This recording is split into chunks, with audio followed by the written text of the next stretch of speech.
Hi guys!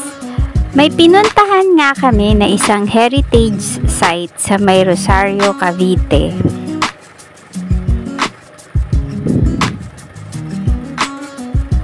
Ito ay ang Casa Hacienda de Tejeros.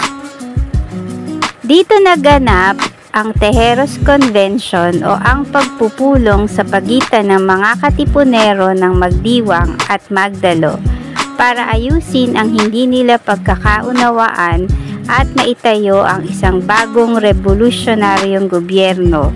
Ang pagpupulong ay naganap noong March 22, 1897.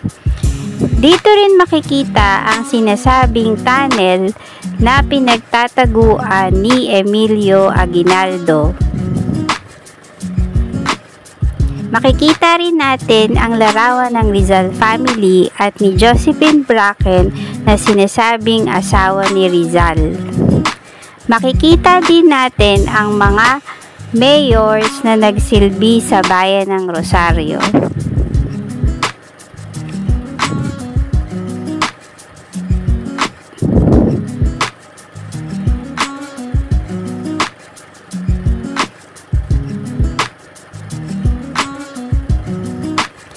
Makikita din natin ang mga nanalo sa eleksyon sa Tejeros Convention.